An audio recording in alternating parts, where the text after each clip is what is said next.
মুষ্টিবদ্ধ করো, সমাজ থেকে সকল বৈষম্যের কবর রচনা করবার শপথ নাও। হে হতাশাগ্রস্ত জাতি, আসো আল কোরআনের কাছে, আমরা তোমাদেরকে মুক্তির বার্তা শোনাই, আমরা তোমাদেরকে সান্ত্বনার বাণী শোনাবো। আসো হাতে হাত রাখি, সমস্ত বৈষম্য, জুলুম, স্বৈরতন্ত্রের কবর রচনা করে আল্লাহর কোরআনের সমাজ গড়বার জন্য হাতে হাত রাখি। যদি ইনসাফ কায়েম না করা যায়, ইসলাম অনুসরণ করা যায় না, যদি বেইনসাফের বিরুদ্ধে লড়াই না করতে পারো, মিথ্যে মুসলমানিত্বের দাবি ত্যাগ করো। তুমি যদি ইনসাফের জন্য যুদ্ধ করতে না পারো, তুমি যদি বৈষম্যের বিরুদ্ধে লড়াই করার হিম্মত না রাখো, মুসলমানের মিথ্যা দাবি করা ভণ্ডামি ছাড়া কিছুই নয়। আর সর্বোপরি যদি একটি বৈষম্যহীন সমাজ গড়বার জন্য শাহাদাতের রক্ত দিতে হয়, আবু সাঈদদের মতো বৈষম্যের বিরুদ্ধে বুক পেতে দিয়ে জীবন দেওয়ার জন্য শপথ নিতে হবে। কোরআনে পাকের এক একটা আয়াত, কোরআনের এক একটা বিধান আল্লাহর জমিনে বাস্তবায়ন করার জন্য আমাদের জীবন যৌবনের বাজি লাগায় দিতে হবে, বাজি লাগায় দিতে হবে ইনশাআল্লাহ। ইনসাফ কায়েম করতে গিয়ে ছুরি যদি নিজের সন্তানের হাতের উপর দিয়ে যায়, সে হাত স্তব্ধ হয়ে যাবে না, সে হাত থমকে দাঁড়াতে পারবে না। যেখান দিয়ে ইনসাফ যাবে সেখান দিয়ে ইনসাফকে চালিয়ে দিতে হবে। এই সমাজ, এই জমিন এখন বিপ্লবী চায়। সে বিপ্লব আব্রাহাম লিঙ্কনের আদর্শের বিপ্লব নয়, সে বিপ্লব কার্ল মার্কস, মাও সেতুং আর লেনিনদের বিপ্লব নয়। বাংলার মাটি আরেকটা বিপ্লব দেখতে চায়, সে বিপ্লব হবে আল কোরআনের বিপ্লব, সে বিপ্লব হবে ইসলামী সমাজ গঠনের বিপ্লব। সেই বিপ্লবের জন্য 2000 যুবক নয়, যদি 2 লক্ষ যুবকের তাজা বুকের শাহাদাতের রক্তের প্রয়োজন হয়, সে রক্ত দেওয়ার জন্য শহীদ ঈদগাহে কারা কারা জমায়েত হবে, কারা কারা জমায়েত হবে। হ্যাঁ, এটা শুধু কথার কথা না, শপথ। এটা কথার কথা না, শপথ। এটা অঙ্গীকার। কার সাথে? কার সাথে? যেই অপরাধ করে মন্ত্রীর দুলাভাই ছাড়া পেয়েছে, যেই অপরাধ করার পরে এমপির শালার শাস্তি হয় নাই, যেই অপরাধ করার পরে শিল্পপতির বিচার হয় নাই, যেই অপরাধ করার কারণে রাজনৈতিক নেতার কোনো বিচার হয় নাই, একই অপরাধ দুর্বল, গরিব, অসহায় মানুষ করার পরে তার উপর আইনের শাসন 100 ভাগের জায়গায় 200 ভাগ বাস্তবায়ন করা হয়। আল্লাহ নবী বলেছেন, পৃথিবীতে ইসলাম এসেছে শুধুমাত্র ইবাদত, নামাজ, রোজার, হজ, যাকাতের বিধান বাস্তবায়নের জন্য নয়। ইসলাম দুনিয়াতে আগমন করেছে, তার আগমনের অন্যতম উদ্দেশ্য হলো সমস্ত বৈষম্য দূর করে, জুলুম আর বেইনসাফি দূর করে বিশ্ব সভ্যতায় ন্যায় এবং ইনসাফ কায়েম করা।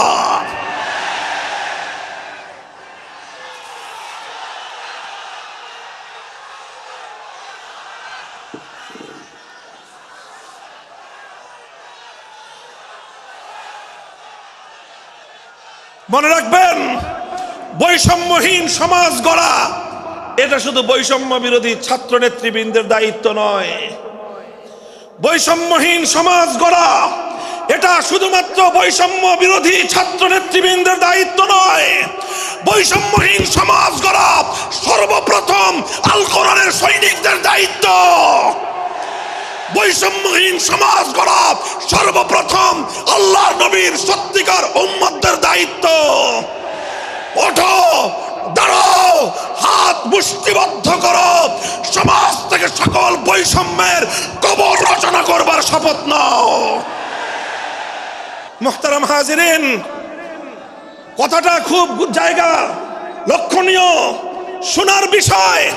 যারা একটা বৈষম্যহীন সমাজ দেখতে চাও, যারা জুলুম এবং অত্যাচারে অতিষ্ঠ হয়ে গিয়েছ, যাদের জীবনকে এই ধরনের অন্যায়, অবিচার, জুলুম, শোষণ, স্বৈরতন্ত্র যাদের অন্তর হৃদয়কে জ্বালিয়ে পুড়িয়ে ছারখার করে দিয়েছে, হে হতাশাগ্রস্ত জাতি, আসো আল কোরআনের কাছে, আমরা তোমাদেরকে মুক্তির বার্তা শোনাই, আমরা তোমাদেরকে সান্ত্বনার বাণী শোনাবো।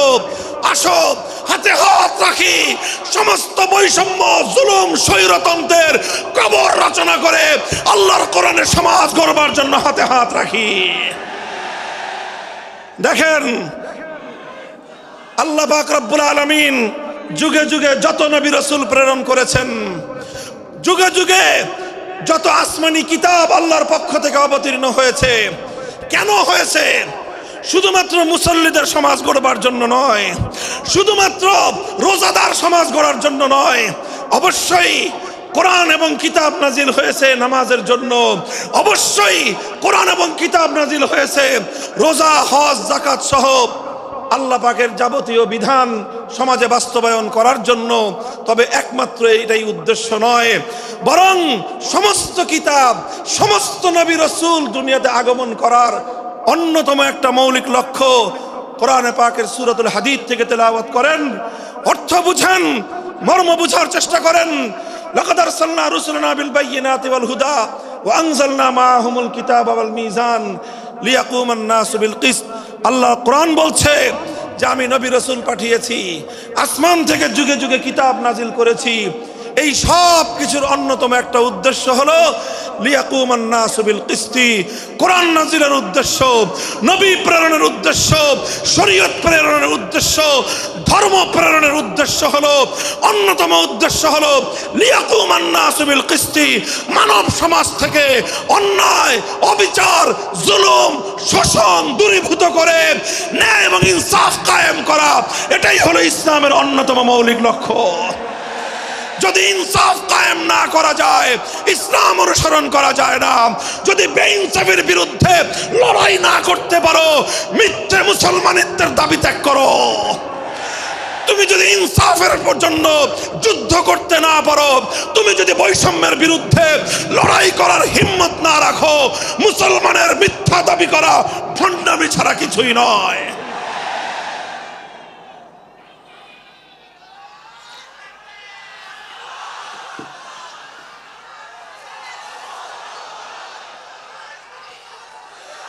এই জন্য আমাদেরকে বুঝতে হবে, আমাদের জীবনের অন্যতম মিশন, যে জন্য আল্লাহ তার নবীদেরকে পাঠিয়েছেন, নবীদের জীবনের মিশন যা ছিল, নবীর উত্তরাধিকারী, নবীর অনুসারীদের জীবনের মিশনও সেটাই হবে। বলেন কথা ঠিক না বেঠিক? যে পথে গিয়েছে নবীদের জীবন, সে পথে যাবে আমাদের জীবন। যেটা ছিল নবীদের ভীষণ, সেটাই হবে আমাদের ভীষণ। যদি এটাই হয় সত্য কথা, এটাই যদি হয় শপথ, তবে বৈষম্যহীন সমাজ গড়বার জন্য যা করতে হয় তাই করা আমার আর তোমার জিম্মাদারি। যদি সেজন্য আমাদেরকে ঘাম ঝরাতে হয়, ঘাম ঝরানো আমাদের দায়িত্ব। আর যদি সেজন্য চোখের অশ্রু দিতে হয়, চোখের অশ্রু দেওয়া আমাদের দায়িত্ব। যদি সম্পদের কোরবানি করতে হয়, মাল সম্পদের কোরবানি করা, সেটাই আমাদের জীবনের দায়িত্ব এবং উদ্দেশ্য। আর সর্বোপরি যদি একটি বৈষম্যহীন সমাজ গড়বার জন্য শাহাদাতের রক্ত দিতে হয়, আবু সাঈদদের মতো বৈষম্যের বিরুদ্ধে বুক পেতে দিয়ে জীবন দেওয়ার জন্য শপথ নিতে হবে।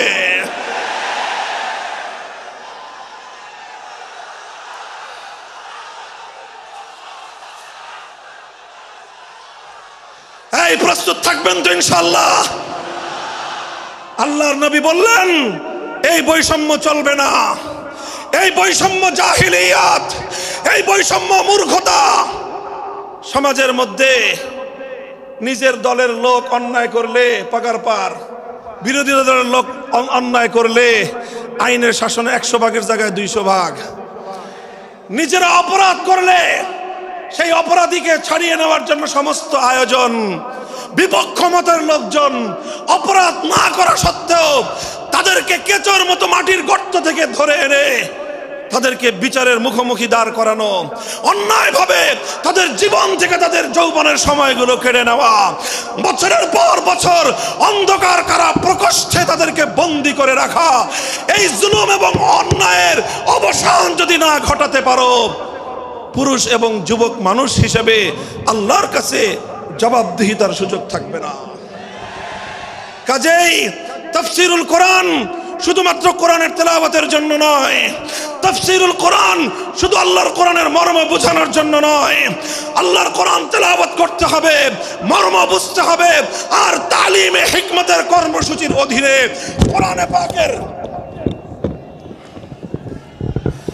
কোরআনে পাকের এক একটা আয়াত, কোরআনের এক একটা বিধান আল্লাহর জমিনে বাস্তবায়ন করার জন্য আমাদের জীবন যৌবনের বাজি লাগায় দিতে হবে ইনশাআল্লাহ।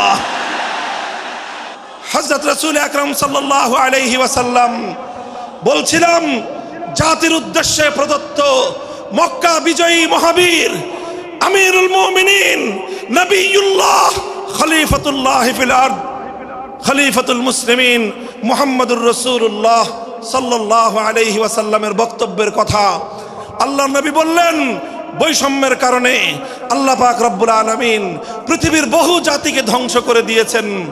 সুতরাং শুনে রেখো, আমার দ্বারা বৈষম্য হবে না।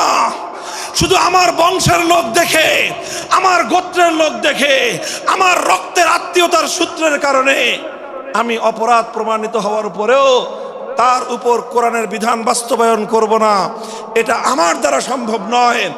এরপরে আল্লাহর নবী যেই কথাটি বললেন, সেই কথা যদি আল্লাহর নবী হাদিসে না বলতেন, তাহলে সেই কথা উচ্চারণ করতে আমাদের জিহ্বা কেঁপে উঠত, আমাদের বক্ষ প্রকম্পিত হতো। আল্লাহর নবী বললেন, ওয়াল্লাহ লাউ আন্না ফাতিমাতা বিনতা মুহাম্মাদিন সারাকাত লাকাতাতু ইয়াদাহা, ওয়াল্লাহি লাউ আন্না ফাতিমাতা বিনতা মুহাম্মাদিন সারাকাত লাকাতাতু ইয়াদাহা। শুধু আমার দাদির গোত্র, আমার বংশের ফাতেমা নামনি মহিলা নয়, আজ যদি আমি মুহাম্মদুর রাসূলুল্লাহর কলিজার টুকরা মেয়ে, আমার জীবনের সবচেয়ে আদরের সন্তান ফাতেমা যদি আজকে চুরি করে ধরা পড়তো, আমি আল্লাহর শপথ করে বলি, আমি তার হাত কেটে দিতে এতটুকু দ্বিধা করতাম না। মুহতারাম হাজিরিন, এটাই হলো তালিমে হিকমত। আল্লাহর কোরআনের বিধান বাস্তবায়ন করতে গিয়ে ছুরি যদি নিজের সন্তানের গলার উপর দিয়ে যায়, ইব্রাহিম খলিলুল্লাহর মতো ছুরি চালায় দিতে দ্বিধা করা যাবে না। যদি ইনসাফ কায়েম করতে গিয়ে ছুরি যদি নিজের সন্তানের হাতের উপর দিয়ে যায়, সে হাত স্তব্ধ হয়ে যাবে না, সে হাত থমকে দাঁড়াতে পারবে না। যেখান দিয়ে ইনসাফ যাবে সেখান দিয়ে ইনসাফকে চালিয়ে দিতে হবে। রাসূল আকরাম সাল্লাল্লাহু আলাইহি ওয়াসাল্লাম ঘোষণা করলেন, আল্লাহর আয়াত নাজিল হলো, ইয়া আইয়ুহাল্লাযীনা আমানুত্তাকুল্লাহ ওয়া যারু মা বাকিয়া মিনার রিবা ইন কুনতুম মুমিনিন। হে মুমিনগণ, সুদকে তোমরা পরিহার করো যদি ঈমানদার হয়ে থাকো। যদি ঈমানদার হয়ে থাকো, কি করো তোমরা? সুদকে পরিহার করো। কি করো? ইত্তাকুল্লাহ, তোমরা আল্লাহকে ভয় করো। ওয়াজারু মা বাকিয়া মিনার রিবা, সুদের যা অবশিষ্ট আছে এই সব কিছু তোমরা পরিহার করো। আর যদি না করো, সুদ যদি তোমরা পরিহার না করো, ফাজানু বিহারবিম মিনাল্লাহি ওয়া রাসূলিহি, আল্লাহ এবং তার রাসূলের পক্ষ থেকে যুদ্ধের ঘোষণা শুনে নাও। হে জাতি, হে মুসলিম সম্প্রদায়, আমরা তোমাদের কাছে পয়গাম পৌঁছে দিতে চাই, আল্লাহর উপর বিশ্বাসী জাতি, আল্লাহর নবীর উপর আস্থাশীল জাতি কোনোদিন সুদি কারবার করতে পারে না। সুদ ভিত্তিক অর্থ ব্যবস্থা দিয়ে তাদের সমাজ চলতে পারে না।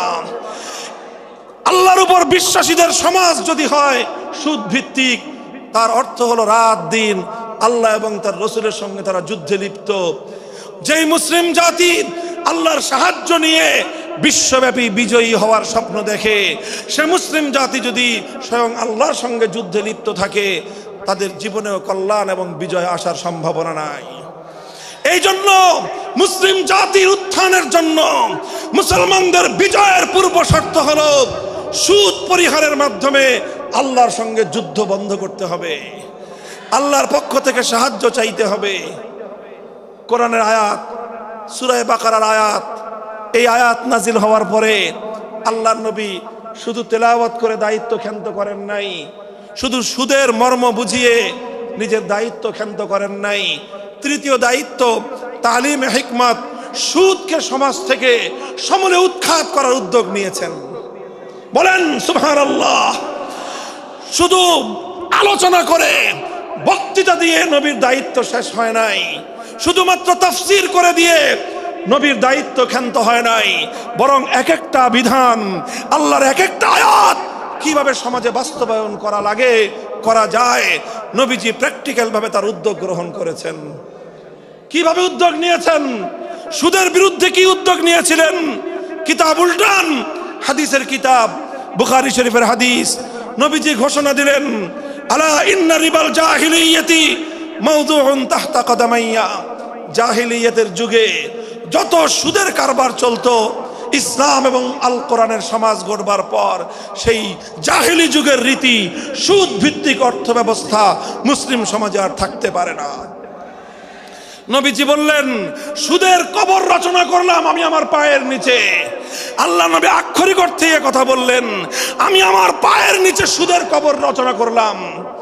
এরপরে আল্লাহ নবী ঘোষণা দিলেন, অনেকে আছো তোমরা যারা আগে কুফরির জমানায় জাহিলিয়াতের যুগে সুদের উপর লগ্নি করেছো, সুদের উপর মানুষকে ঋণ দিয়েছো, সুদী মহাজন যারা সুদের ভিত্তিতে মানুষকে টাকা দিয়েছো, এইরকম কাজ কারবার যারা করত, সেই যুগে তাদের মধ্যে একজন ছিলেন স্বয়ং আল্লাহর নবীর চাচা হযরত আব্বাস বিন আব্দুল মুত্তালিব রাদিয়াল্লাহু আনহু। মক্কার ঘরে ঘরে আব্বাস রাদিয়াল্লাহু আনহু মানুষের কাছে ঋণ টাকা দিতেন, টাকা পাওনা ছিল এবং সকল টাকা লগ্নি করা ছিল, বিনিয়োগ করা ছিল সুদের ভিত্তিতে। আল্লাহর নবী ঘোষণা করলেন, জাহেলি যুগের সমস্ত সুদ আমি আল্লাহর নবী মওকুফ ঘোষণা করলাম। সর্বপ্রথম যেই সুদ আমি মাফ ঘোষণা করলাম সেটা হলো আমার চাচা আব্বাসের সুদ। কাউকে আমার চাচার কাছ থেকে যারা ঋণ নিয়েছিল, কেউ আর আমার চাচার সুদ দিতে হবে না, শুধুমাত্র মূল পুঁজিটা ফেরত দিবে। সুদ আজ থেকে কবর রচনা করা হলো। হে মুসলমান, যেই সুদের কবর রচনা করে সেই কবরের উপর ইসলামের বিজয়ের বুনিয়াদ কায়েম হয়েছিল, ইসলামের বিজয়ের কেতন উড়েছিল। অন্যায় বৈষম্যের কবর রচনা করে, সুদ ভিত্তিক অর্থ ব্যবস্থার কবর রচনা করে আজ মুসলমানেরা আবার সেই কবর খুঁড়ে সেখান থেকে জুলুম, অত্যাচার, সুদ ভিত্তিক অর্থ ব্যবস্থাকে কবরের পচা মাল, কবরের মরা পচা করা লাশ মুসলিম সমাজের মধ্যে আবার পুনর্বাসিত করেছে। এজন্যই আজ মুসলমানদের এই অধপতন। যদি মুক্তি চাও, যদি মুক্তি চাও, শুধুমাত্র ইবাদত দিয়ে মুক্তি আসবে না।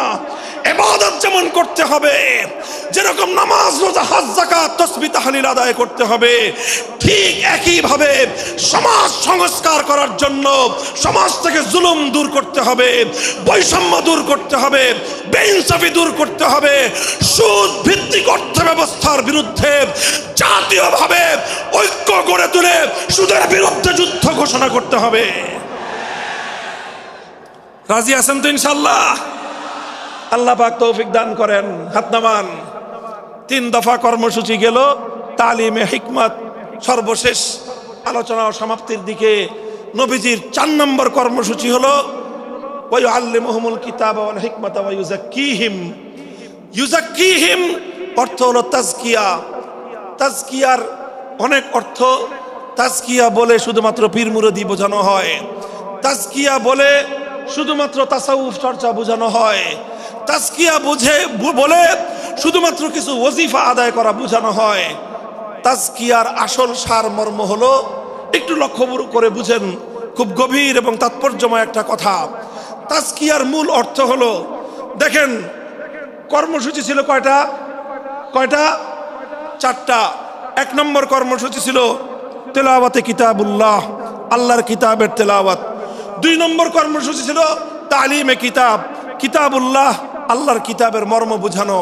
3 নম্বর কর্মসূচি ছিল তালিমে হিকমত, অর্থাৎ আল্লাহর কিতাবের প্রত্যেকটা বিধান, প্রত্যেকটা বিষয়কে প্র্যাকটিক্যাল আমলে পরিণত করা, কার্যে পরিণত করা। কথা ঠিক না বেঠিক? 3 নম্বর কর্মসূচি হলো শুধু আমলে পরিণত করাই দায়িত্ব শেষ নয়, বরং আমলে পরিণত করার পরেও আরো অগ্রসর হতে হবে। 4 নম্বর কর্মসূচি হলো আল্লাহর কোরআনকে নিজের আখলাক এবং নিজের চরিত্রে পরিণত করা। কোরআনকে চরিত্রে পরিণত করা, কোরআনের চরিত্র অর্জন করা, কোরআন যে আখলাকের কথা বলেছে, কোরআন যেই চরিত্রের কথা বলেছে, সেই কোরআনই চরিত্র যখন একজন মানুষ গঠন করতে পারে, এটাকেই বলা হয় তাজকিয়া, এটার নামই হলো তাসাউফ। মুহতারাম হাজিরিন, আল্লাহর নবী নিজের জীবনে 100% আল্লাহর কোরআনকে নিজের চরিত্রে পরিণত করতে পেরেছিলেন। এই জন্য যদি কেউ জিজ্ঞাসা করে আল্লাহর নবীর সিরাত কি, নবীর জীবনীটা কি বলেন তো, সবচেয়ে সংক্ষিপ্ত অথচ সবচেয়ে পূর্ণাঙ্গ জবাব হলো, কি বললাম, সবচেয়ে সংক্ষিপ্ত অথচ সবচেয়ে পূর্ণাঙ্গ। নবীর জীবন সম্পর্কে সবচেয়ে সংক্ষিপ্ত এবং সবচেয়ে পূর্ণাঙ্গ বর্ণনা হলো কানা খুলুকুহু আল কোরআন, আমার নবীর চরিত্র ছিল কোরআন। কোরআন যা বলেছে নবীর চরিত্রে সেটা বাস্তবায়িত হয়েছে, নবীর আখলাকে সেটা বাস্তবায়িত হয়েছে।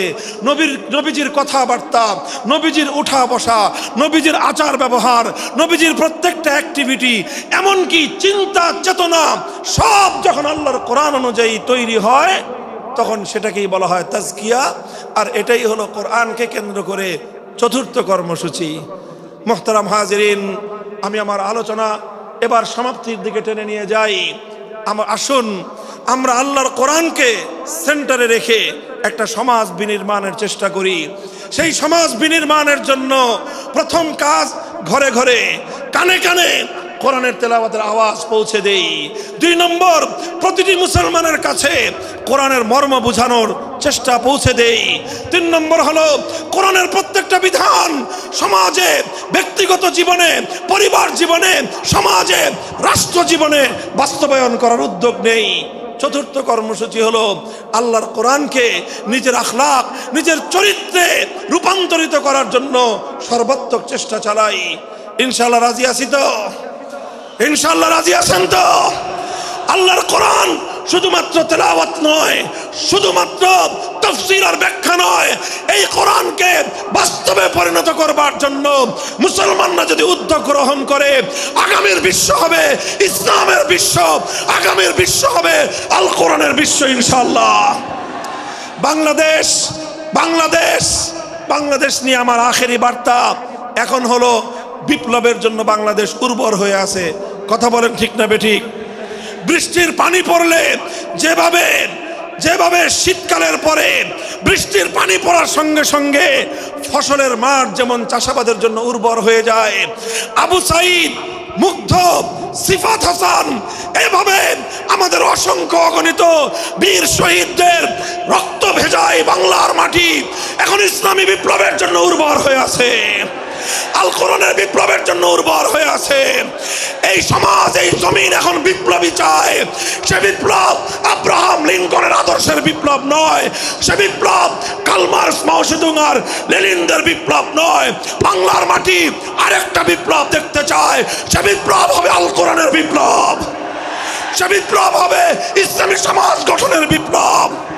সেই বিপ্লবের জন্য 2000 যুবক নয়, যদি 2 লক্ষ যুবকের তাজা বুকের শাহাদাতের রক্তের প্রয়োজন হয়, সে রক্ত দেওয়ার জন্য শহীদ ঈদগাহে কারা কারা জমায়েত হবে, কারা কারা জমায়েত হবে। হ্যাঁ, এটা শুধু কথার কথা না, শপথ। এটা কথার কথা না, শপথ। এটা অঙ্গীকার। কার সাথে? কার সাথে? ইনশাআল্লাহ এই শপথ এবং অঙ্গীকারের উপর আমরা আমাদের জীবনের অবশিষ্ট সময়গুলো অতিক্রম করার চেষ্টা করব। করবেন তো ইনশাআল্লাহ? আল্লাহ পাক কবুল করুন, তৌফিক দান করেন। 3 দিন ব্যাপী আজিমুস শান তাফসীরুল কোরআন মাহফিলের এই আয়োজন সার্থক হোক, ইসলামী সমাজ গঠনের জন্য এখান থেকে মানুষ অনুপ্রেরণা নিয়ে ঘরে ফেরুক, ঘরে ঘরে কোরআনের আলো, ঘরে ঘরে কোরআনের তেলাওয়াত, কোরআনের তালিম এবং কোরআনের হিকমতের আমল শুরু হোক। আল্লাহ আমাদের সকলকে গ্রহণ করুন, তৌফিক দান করেন। ওয়া আখিরু দাওয়ানা আলহামদুলিল্লাহি রাব্বিল আলামিন। সুবহানাল্লাহি ওয়া বিহামদিহি, সুবহানাকাল্লাহুম্মা বিহামদিক, আশহাদু আল্লা ইলাহা ইল্লা আনতা, আস্তাগফিরুকা ওয়া আতুবু ইলাইক।